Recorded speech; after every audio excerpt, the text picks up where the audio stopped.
এই দিনকেইটাত যে গাটো সঁচাকৈ বৰ বেয়া লাগে। পটককৈ ঠাণ্ডা লাগে, পটককৈ গৰম উঠে, একোৱে ধৰিব নোৱাৰি পাই। সঁচা কথা ক'বলৈ গ'লে ইয়াত থকা আজি 8-9 বছৰে হ'ব হ'ল। তথাপিও সেই গাঁৱৰ ঘৰৰ দৰে কেতিয়া হ'ব নোৱাৰে দেই। ইয়াত চাৰিওবাৰৰ মাজত আবদ্ধ হৈ থাকিব লাগে। গাঁৱত থকা হ'লে ইফালে গ'লোহেঁতেন, সিফালে গ'লোহেঁতেন। সঁচাকৈ পাই বৰ বেয়া জেগাতহে মই সোমালোহি নেকি ঠিক নাই। ইমান ক'লোঁ নাহোঁ নাহোঁ নাহোঁ বুলি, নাই ল'ৰাটোৱে আকৌ নুশুনে নহয় কথা ক'লে। মাকক আকৌ তাত অকলে এৰি থৈ নাহে। হয়ো হয় বাৰু, মই তাত অকলে থাকিলে ইহঁতকনো মানুহে কি ক'ব। কিন্তু সেইটো কথাও নহয়, ইয়াত থাকি মই অকণো শান্তি পোৱা নাই হেৰৌ। আজি ইমান বছৰ হ'ল যদিও মই ইয়াৰ লগত মিলিবই পৰা নাই। গাঁৱৰ ঘৰটোলৈকে চিৰিং চিৰিং মনত পৰিয়ে থাকে। এইবাৰ যেনেকৈ হ'লেও সেই গাঁৱৰ ঘৰটোলৈকে মই যাবগৈ লাগিব। ই যিমান মানা কৰিলেও মই তাৰ কথা নুশুনো আৰু। এটা কথা কিন্তু আকৌ ঠিক দেই, চহৰত থকা মানুহৰ অকণো সুখ নাই। ইঘৰ সিঘৰে দেখিব নোৱাৰে, কোন ক'ত গৈছে, কি কৰিছে, কি নাই, কাৰো একো খবৰ নাই। কোনো কাৰো ঘৰলৈ নাহেও, নকৰেও। বিপদ তাত মানুহ মৰি থাকিলেও কোনো চাবলৈ নাহে। কিন্তু আমাৰ গাঁৱৰ ঘৰত তেনেকুৱা নহয় পাই। কিবা এটা ঐ বুলি চিঞৰ মাৰি দিলেই গোটেই মানুহ আহি হাজিৰ হয়হি। মাতলৈ বুলিবলৈকে কোনোবা এটা থাকেই। ইয়াত যে দিনৰ দিনটো মই অকলে অকলে থাকিব লাগে। দুয়োটা দুফালে কামলৈ ওলাই যায়। মই বাৰু এই বুঢ়ী মানুহজনী অকলে অকলে কি কৰোঁ বাৰু। এই টিভিডালো সেই লগাব চগাব নাজানো মই। ইমান ডাঙৰ টিভি ৰুমটোতে ইফাল সিফাল সিফাল সিফাল কৰি থাকোঁতে কিবা গা চাবোৰহে বেয়া লগা হৈছে মোৰ। ঘৰত থকা হ'লে ইটো সিটো কৰি থাকিলেহেঁতেন, দেহাবোৰ সুস্থ হৈ থাকিলেহেঁতেন। ইয়াত আৰু একো কৰিবলগীয়া নহয়। চাৰিওফালে অকল কাম কৰা মানুহ আছেই, মই অকল বহি বহি খাবহে লাগে। নাই নাই নাই, নহ'ব কিন্তু দেই। এইবাৰ মই গাঁৱৰ ঘৰলৈ যামগৈ আৰু। অঁ বোৱাৰী, তুমি আজি ইমান সোনকালে আহিলে যে? অঁ মা, মোৰতো আজি বৰ টিংটিঙাইছে। দেহাটো মোৰ অকণো ভাল লগা নাই, সেইকাৰণে সোনকালে গুচি আহিলোঁ। পিছে আপুনি ইয়াতে বহি কি কৰি আছে? এনেই বহি আছোঁ। দিনৰ দিনটো দেখোন এনেকৈ বহিয়ে থাকোঁ, ইমান আমনি লাগে নহয়। বোৱাৰীও এইবাৰ বাবাক ক'বাচোন মোক গাঁৱৰ ঘৰত থৈ আহিবলৈ। ইয়াত থাকি মই অকণো ভাল পোৱা নাই অ'। গাঁৱৰ ঘৰতে মোৰ থাকি ভাল লাগে, অকলে হ'লেও তাতে মই আৰাম পাওঁ থাকি। ইয়াত মই একদম ভাল পোৱা নাথাকি অ'। হয় নেকি? মই আৰু কেতিয়াবাৰ পৰা কৈ আছোঁ আপোনাক গাঁৱৰ ঘৰত থৈ আহিবলৈ, কিন্তু তেওঁ কথা ক'লেতো মোৰ নুশুনে কেতিয়াও। থাকক আৰু সেইকাৰণে পুতেকে ৰাখিছে আৰু। নাই নাই নাই নাই দেই, এইবাৰ কিন্তু মই যামগৈ। মই গম পাইছোঁ মা, আপুনি যে ইয়াত থাকি পেলাই অশান্তি পাইছে বুলি মই বুজি পাইছোঁ। ইমান বছৰ হ'ল যদিও আপুনি ইয়াৰ লগত এডজাষ্ট হ'বই পৰা নাই। এতিয়া যদি আপুনি এডজাষ্ট হ'ব নোৱাৰে দেই, আপুনি কেতিয়াও নোৱাৰিবই আৰু। মই সেইকাৰণে এওঁক কৈছিলোঁ বোলো মাক গাঁৱৰ ঘৰতে থৈ আগে যোৱা, কিন্তু তেওঁতো আৰু মোৰ কথা ক'ত শুনিব আৰু। ৰ'ব, আজি অফিচৰ পৰা অহাৰ পিছত মই ক'ব লাগিব তেওঁক। ক'বাচোন ক'বা। বোৱাৰীও মই তোমালোকক অকণো বেয়া নাপাওঁ। মই তাত থাকিলে আৰামহে পাম। ইয়াত মই ইমান কষ্ট পাইছোঁ নহয়। চাৰিওবাৰৰ মাজতে আবদ্ধ হৈ থাকিব লাগে। ক'তো যাবলৈও নাপাওঁ, কৰিবলৈও নাপাওঁ, কোনো কাকো নেমাতেও, নকৰেও। মুখলৈ চালে আকৌ মুখখন ঘূৰাই দিয়ে। এনেকৈ আৰু ইয়াত থাকিব নোৱাৰি দেই। বোৱাৰীও তুমি খালি যেনে তেনে হ'লেও মোক গাঁৱত থোৱা ব্যৱস্থাটো কৰিবা দেই। ঠিক আছে বাৰু মা, আপুনি পিছে বহক, মই ভিতৰলৈকে যাওঁ। মোৰতো বৰ টিংটিঙাইছে। যোৱা। যি হওক যি নহওক, বোৱাৰীজনী বাৰু ভালেই। কেতিয়াবা খালি দুই এষাৰ কথা টানকৈ কয় আৰু, সেইটো আৰু শুনিবই লাগিব। বাকী যিমান যি হ'লেও তাই বাৰু ভালেই পাইছোঁ মই। টাউনীয়া ছোৱালী হ'লেও তাই আকৌ মোৰ লগত যে ধুনীয়াকৈ মাত বোল কৰিছে পাই, আৰু ভালকৈ মোৰ শুশ্ৰূষা কৰে বাৰু দেই, সেইটো মিছাকৈ ক'ব নাপায়। এতিয়া খালি বাবা অহাৰ পিছত আৰু তাই কেনেকৈ মনাব আৰু। মই কিন্তু ইয়াত নাথাকোঁ দেই। মোৰ তাত ভাই বোৱাৰীহালে কি কৰিছে আৰু। সিহঁতৰ লগত একেবাৰে যোগাযোগ বন্ধ হৈ যোৱা নিচিনাই হ'ল। এতিয়া গৈ পেলাইহে গম পাম আৰু কোন ক'ত আছে, কি কৰিছে। ফোনৰ নাম্বাৰটোও হেৰাই থাকিলে। বাবাক সেইদিনাখন সুধিছিলোঁ, সিও সেই মুখে দেখোন নামাতিলেই। ক'ব নোৱাৰোঁ আৰু কিনো কৰিলে নাম্বাৰটো। ৰাম ভগৱান, সোনকালে ইয়াৰ পৰা যাবলৈ পালে হ'ল আৰু। বৰ্ণালী, তোমাৰ মূৰটো এতিয়াও বিষাই আছে নেকি? অলপ অলপ বিষাই আছে। আগতকৈ বাৰু বিষটো কমিলে দেই।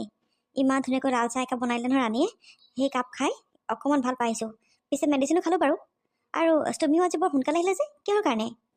মই আহিলোঁ কেলে? তোমাৰ গাটো বেয়া লাগি থকা নাছিল জানো? সেইকাৰণে সোনকালে গুচি আহিলোঁ। মই আকৌ অফিচতনো কেনেকৈ মনটো বহাওঁ বাৰু কোৱাচোন? তুমি আছা ইয়াত, কষ্টই মষ্টই থাকিবা, মই অফিচতনো কেনেকৈ কাম কৰোঁ? সেইকাৰণে মই গুচি আহিলোঁ। হয় নেকি? পিছে মই অকণমান আগতকৈ ভাল পাইছোঁ বাৰু। হেৰা, তোমাৰ লগত মোৰ এটা বৰ দৰকাৰী কথা আছিলে অ'। দৰকাৰী কথা? কি দৰকাৰী কথা কোৱাচোন বাৰু? মই তোমাক কিমান দিনৰ পৰা কৈ আছোঁ বাৰু যে মায়ে এখন ঘৰত থাকি ভাল নাই পোৱা। মাৰ চাগে থাকি আমনি লাগে। আমি কাৰণ দিনৰ দিনটো দুইটা অফিচলৈ ওলাই যাওঁ। মায়ে অকলে অকলেনো কাম কৰা মানুহখিনিত কি কৰিব? আৰু আজি মই অফিচৰ পৰা আহোঁতে মায়ে মনটো মাৰি পেলাই চফাতে বহি আছে। তাৰপিছত মই সুধিলোঁ বোলো কি হ'ল? তেতিয়া মায়ে সকলোবোৰ কথা কৈছে আৰু। কি কৈছে মায়ে তোমাক? মায়ে কৈছে এইখন ঘৰত থকা বোলে আজি 8-9 বছৰে হ'ব হ'ল, কিন্তু ইয়াৰ পৰিৱেশৰ লগত মা অকণো মিলিব পৰা নাই অ'। আৰু হয়ো হয়, মায়ে সৰুৰ পৰা গাঁৱতে ডাঙৰ হোৱা। আৰু মাক এনেকৈ আনি ৰুমৰ ভিতৰত আবদ্ধ কৰি ৰখা নিচিনাই হৈছে, গম পাইছা? মায়ে কৈছে দেহাটো বোলে আগতকৈ আজিকালি বৰ বেয়া লাগি থাকে, একো এটা কাম চাম কৰিব নাপায়, মাটি অকণ গছকিবলৈ নাপায়, গাটো বোলে আগতকৈ বোলে বিৰাট বেয়া লাগি থাকে বোলে। সেইবোৰে কৈছে আৰু থাকি বোলে আমনি লাগিছে, কোনো মাতলৈ বুলিবলৈও কোনো এটা নাই। আমি দুইটা কামলৈ ওলাই যাওঁ, দিনৰ দিনটো অকলে কি কৰিব, টিভিটোনো কিমান চাব মায়ে, ঘৰত এইটো সিটো কাম কৰি থকা মানুহজনী ইয়াত এনেকৈ সোমাই থাকিবলগীয়া হৈছে।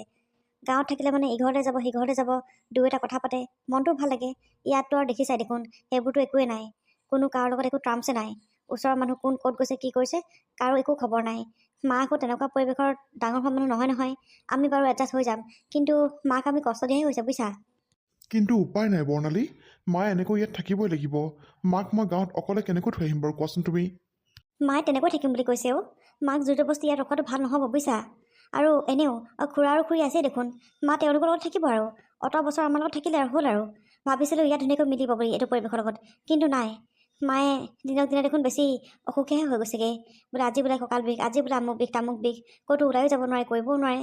হয়ো হয়, ঘৰৰ ভিতৰতনো এনেকৈ কেনেকৈ সোমাই থাকিব আৰু কোৱাচোন তুমি? তুমি নুবুজিবা বৰ্ণালী, মাক তাত গাঁৱত থৈ পেলাই আমি ইয়াত সুখত থাকিব নোৱাৰোঁ। আৰু বিশেষকৈ মই মানে বিন্দাছ থাকিব নোৱাৰোঁ। এটা সদায় টেনশ্যন হৈ থাকিব, মায়ে কি কৰিছে, কি খাইছে, কি বৈছে। ইয়াত থাকিলে মানে মা চকুৰ আগতে থাকিব, আমি বিন্দাছ থাকিব পাৰিম। কিন্তু তাত থাকিলে মানে মোৰ বহুত টেনশ্যন হৈ থাকিব। এফালে কামৰ প্ৰেছাৰ ল'ম নে এফালে মই মাৰ প্ৰেছাৰ ল'ম। তোমাৰ সন্তুষ্টি লাভৰ কাৰণে মাক কষ্ট দিব নোৱাৰোঁ। মায়ে বহুত কষ্ট পাইছে। মায়ে মোক আজি বুলি নহয়, আগতেও 2-3বাৰমান কৈছে, আৰু মই তোমাক কৈছোঁ যদিও তুমি মোক সেইটো গুৰুত্ব নিদিলা। কিন্তু মায়ে সঁচাকৈ আগতকৈ বহুত অসুখীয়া হৈ পৰিছে, জানানে তুমি? মাক গাঁৱত থৈ আহিলে মানে ভাল হ'ব, বুজিছা? মাক ইয়াত আমি এনেকৈ কষ্ট দি থাকিব নোৱাৰোঁ। গাঁৱত থ'বলৈ মোৰ অকণো মন নাই অ'।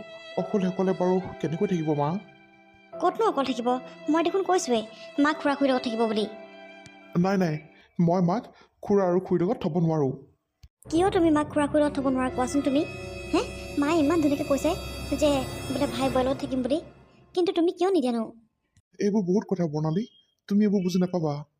সদায় খুৰা খুৰীৰ কথা উলিয়ালে মানে এনেকৈ কোৱা তুমি, এইবোৰ বহুত কথা বহুত কথা। কি বহুত কথা কোৱা আকৌ, মোক ক'লেহে মই বুজি পাম। বাদ দিয়া থোৱা, এইবোৰ এতিয়া বাদ দিয়া। চাওঁ মই অকণমান ফ্ৰেছ হৈ আহোঁগৈ।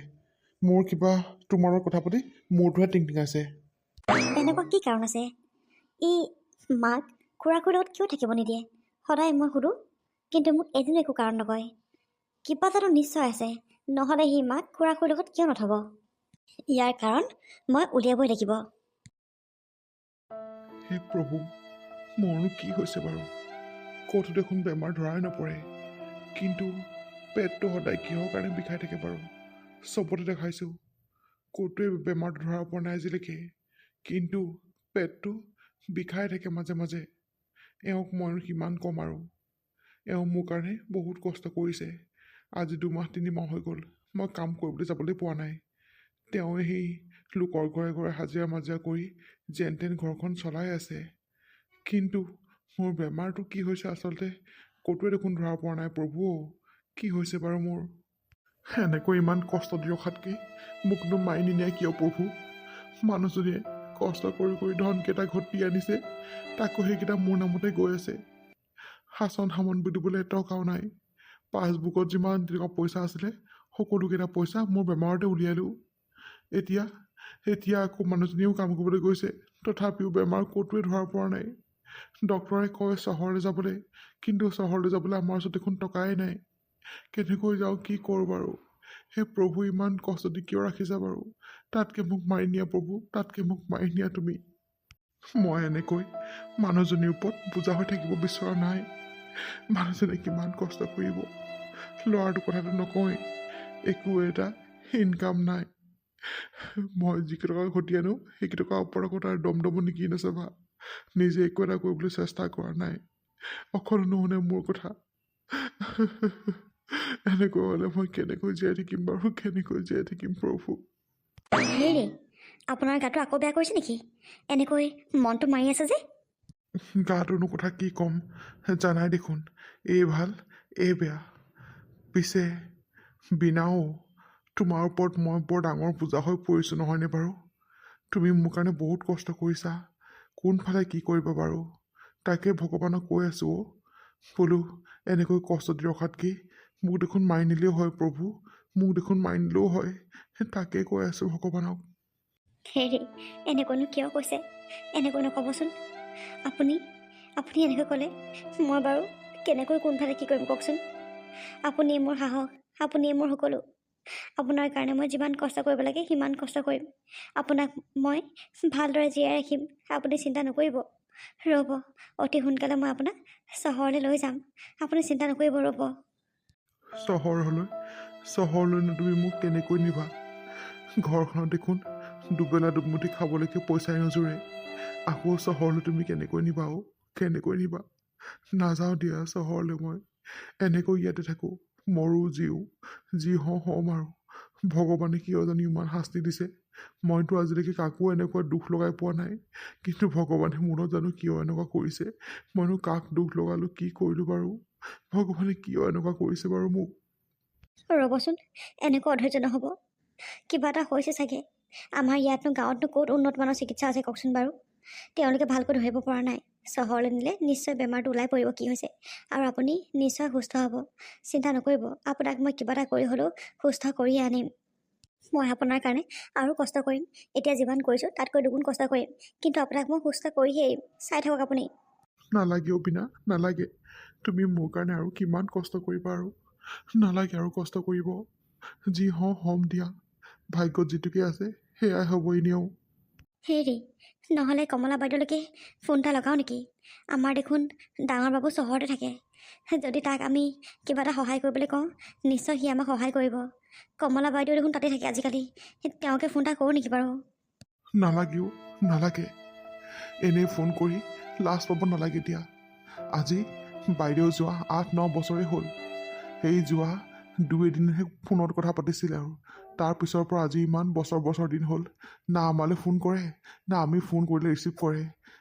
বাইদেউটো বাদেই দিয়া, বাবুও আমাৰ ফোন ৰিচিভ নকৰে। বোৱাৰীজনীনো কেনেকুৱা কি কথা আজিলৈকে দেখাই নাই মই। নালাগে থোৱা, এনে ফোন কৰি লাজ পাব নালাগে দিয়া। সিহঁতে যেতিয়া আমাক পাহৰি পেলাইছে, আমিনো আৰু সম্বন্ধ ধৰি কি পাম কোৱাচোন তুমি? কিন্তু এতিয়া বিপদৰ সময়ত এনেকৈ জানো আমি জেদ ধৰি থাকিলে হ'ব কওকচোন? আমিতো সৰু হৈ ফোন কৰিব লাগিব। মই ভাবিছোঁ কমলা বাইদেউক যদি এইবোৰ কথা কওঁ, তেওঁ নিশ্চয় আমাক সহায় কৰিব। সেইকাৰণে ভাবিছোঁ ফোন এটাকে কৰোঁ নহ'লে দিয়ক। নালাগে অবিনা, নালাগে। কৈছোঁ নহয় মই, তুমি ফোন কৰিব নোৱাৰা। সিহঁতে আমাক অলৰেডি পাহৰি পেলাইছে। এতিয়া আকৌ বেমাৰৰ কাৰণে যদি আমি ফোন কৰোঁ, সিহঁতে আমাক স্বাৰ্থপৰ বুলি আকৌ হাঁহিব, ভাবিব এতিয়া পইচা দৰকাৰ হৈছে কাৰণে আমাক মনত পেলাইছে বুলি। নাই, নালাগে দিয়া, ফোন চোন নকৰিবা। তেতিয়াহ'লে আপুনি কেনেকৈ সুস্থ হ'ব কওকচোন বাৰু? আৰু আমাৰ যিহে অৱস্থা, আমাক বেলেগ কোনেও পইচা ধাৰলৈ নিদিয়ে। আগতে অনা পইচা মানুহক ধাৰ দিবলৈ আছেই। আৰু মাটি যিখিনি আছে সেইখিনি ডাঙৰ বাবু চহৰত আছে কাৰণে আমি একো ভাগ বতৰা কৰা নাই। সেইখিনি বিকিলেও আকৌ সিহঁতি আহি পেলাই আকৌ আমাক ভুল বুজাবুজিয়ে হ'ব। সেইকাৰণে সেইখিনিও বিকিব নোৱাৰোঁ। কি কৰোঁ বাৰু? কি কৰোঁ মই কওকচোন আপুনি? একো কৰিব নালাগে থোৱা, মই সেনেকৈ থাকিম আৰু। যদি ভগৱানে সঁচাকৈ মোক শাস্তি দিম বুলি ভাবিছে, তেতিয়াহ'লে দিয়ক দিয়া। ময়ো শাস্তি ল'বলৈ সাজু আছোঁ। তুমি চিন্তা নকৰিবা মোক লৈ, মই এনেকৈ থাকিম। আপোনাক বাৰু মই এইটো অৱস্থাত মোৰ সন্মুখত লৈ মই কেনেকৈ থাকোঁ বাৰু কওকচোন? নাই, মই আপোনাৰ কথা নুশুনো। যি কৰিম ময়ে কৰিম, ৰ'ব। মই বাৰু বাইদেউহঁতক ফোন নকৰোঁ, কিন্তু মই যাৰ ঘৰত কাম কৰোঁ তেওঁলোকৰ ওচৰত সহায় এটা বিচাৰি চাব লাগিব। যদি তেওঁলোকে সহায় কৰে, তেতিয়াহ'লে মই আপোনাক কিবা এটা মিলাই মেলি হ'লেও চহৰলৈ নিব পাৰিম। অঁ মা, তই পৰা ইয়াতে আছ? মা হেৰি নহয়, মোক তই টকা 1000 দেচোন। কি লাগে তোক? এই টকা 1000 লাগিছিলে। কেইটা লাগে তোক পইচা? এই লাগে আৰু কাম এটাত। কিনো মানে তই কথাবোৰ পকাই শুই থাক নহয়, দিবিনে নাই সেইটো ক? ঘৰখনত কি অৱস্থা হৈ আছে তই গম পাৱনে? তই গম পাৱ? খালি অকল পইচা, ক'ৰবাৰ পৰা আহিব চিধা পইচা লাগে তাক। যেনিবা সি একেবাৰে ইনকাম কৰি মোৰ হাততে দি থৈছে একেবাৰে। চালা এই হেনটো ডেকা ল'ৰা এটকা আজিলৈকে ইনকাম কৰিব পৰা নাই। এই মা যেনে লোকৰ ঘৰে হাজিৰা কৰি ঘৰখন চলাই আছে। বাপেৰটো কিমান দিন হ'ল গা বেয়া বুলি একদম টেনশ্যনত মৰি আছোঁ আমি। কি হৈছে কি নাই, তাক পইচা লাগে। একে পাত ছয় নহয় ল'ৰা, একেবাৰে উল্টি খাই পৰিবি তই। যা এতিয়া যা, মোৰ চকুৰ আগত যা। একো চালা কাম এটা নাই তাৰ। লগৰ ল'ৰা সকলোৱে ইনকাম কৰে, তই কি কৰ? অকল দম দি মাৰৰ পৰা পইচাকেইটা নিবলৈ আহ তই। ঘৰখনত কিমান অসুবিধাৰ সৃষ্টি হৈছে বাৰু চাচোন তই। এই দেউতাটো দেখিছনে? কিমান দিন হ'ল বেমাৰত ভুগি আছে। আজিলৈকে তই কথা খাই সুধিছনে কি হৈছে কি নাই বুলি? চালা পইচা লাগে তাক। যা, পইচা নাই মোৰ ওচৰত। নিজে ইনকাম কৰি নিজে ঘটি পেলাই ক'ত যাওঁ কি কৰগে যা, মোৰ ওচৰত পইচা নাই, মোক পইচা বিচাৰি নাহিবি কিন্তু। অ' এতিয়া ইনকাম নকৰা দেখি মোক গালি পাৰিবলৈ আহিছ? মই কোৱা নাছিল নেকি এই মাটিকেইডোখৰ বোলো মোৰ নামত কৰি দে, তাতে বোলো কিবা সৰুকৈ মই বিজনেছ এটা ষ্টাৰ্ট কৰিম। চালা কৰিলি তইতো মোৰ নামত। হা এতিয়া মই একো নকৰোঁ, থাক, মই তহঁতৰ ওপৰতে খামি নওঁ। তোৰ যে অকল বেলেগ কথা নাই, অকল সেই মাটিখিনিয়ে কথা। মাটিখিনি অকল মই তোৰ নামত কেনেকৈ কৰোঁ? বাবু নাই নেকি? বাবুৰ তোৰ ইয়াত যিমান ভাগ আছে বাবুৰ সমানে ভাগ আছে। সি চহৰত থাকিব পাৰে কিন্তু তাৰো সমানে ভাগ আছে। সি একো পাৰ্মিশ্যন নিদিয়ালৈকে মই মাটি তোৰ নামত কৰিব নোৱাৰোঁ, বুজি পাইছ তই? মাটি গৃহত চকু তাৰ, বিজনেছ ষ্টাৰ্ট কৰে সি। বেলেগ কাম কৰগে যা যা। একো কাম জান নাই, খাই খাই গা জাল বহাইছে। চেহেৰা দেখিছে নাই তাৰ কেনেকুৱা বনাইছে? মানুহে দেখিলে তোক ভয় কৰিব, গম পাইছ? যা মোৰ চকু আগৰ পৰা যা, মই এটা বেলেগ টেনশ্যনত আছোঁ। সি একেবাৰে ক'ৰ পৰা আহি পেলাই খালি অকল পইচা কথা তাৰ। এটা দেখিছ চহৰত থাকি পেলাই ইমান ধুনীয়াকৈ চাকৰি কৰিছে, তাতে ঘৰ দুৱাৰ বনাই ইয়াৰ পৰা এই বৰমাকো লৈ গুচি গ'লগৈ। তাত ইমান আৰামত আছে, তই কি কৰিছ? তাৰ পৰা তই একো এটা শিকিব নোৱাৰিলি? খালি বেয়া বস্তুবোৰ খাব জান, মানুহক খালি দম দি কথা ক'ব জান, তাৰপৰা তই কি জান? চালা এইবোৰ কথা ক'বলৈ মোৰ ওচৰত নাহিবি দেই ল'ৰা, মই কৈ দিছোঁ। যা এতিয়াই যা, মোৰ চকুৰ আগৰ পৰা আঁতৰ তই ক'ত যাওঁ যাগে যা। তোৰ খালি অকল তাৰে কথা অকল খালি নিজৰ পিতৰৰ নেদেখৈ লোকৰটো পোৱা দেখিবি। ঠিক তহঁতৰ ওচৰত চালা অহাতকৈ নহয় ভাল। চালা এইটো অসুৰটো, এইটো জানো ক'ৰ পৰা জন্ম হ'ল নহয়? আমাৰ ঘৰত দেখোন কোনো এনেকুৱা অসুৰ নহয়। এইটো ক'ৰ পৰা আহিলে বাৰু আপদটো এইটো? সঁচাকৈ দেই, ই যে ক'ৰ পৰা আহিলে নহয়, এনেকুৱা আমাৰ ঘৰত এটাও নাই পাই। ই কাৰ শস্ত্ৰ আহিলে বাৰু? ইমান অবুজন ল'ৰা নহয় একেবাৰে, মানে কি ক'ম আৰু। মানুহে নোকোৱাকৈ নাথাকে ইয়াৰ কথা, সকলোৰ মুখতে অকল বুবু বাবা, অকল ইয়াৰ কথাই। সঁচাকৈ ই এটা মানে কি ক'ম আৰু মই। কিবা এটা মানে টেনশ্যনত থাকিম, এইটো আহি পেলাই একদম মূৰটো গৰম কৰি দেহি। হেৰি মই আপোনালৈ ভাত পানী ধুনীয়াকৈ উলিয়াই থৈছোঁ, আপুনি ভাতকেইটা খাব আৰু দৰৱটো খাই অকণমান শুই দিব। মই যাওঁ কামলৈ দেই। ঠিক আছে, হ'ব যোৱা। ভগৱান লৈ যোৱা প্ৰভু, লৈ যোৱা। ইমান কষ্ট নিদিবা আৰু। মানুহজনীও মোৰ কাৰণে বহুত কষ্ট কৰিছে ভগৱান। হে প্ৰভু, কিবা এটা কৰা আৰু।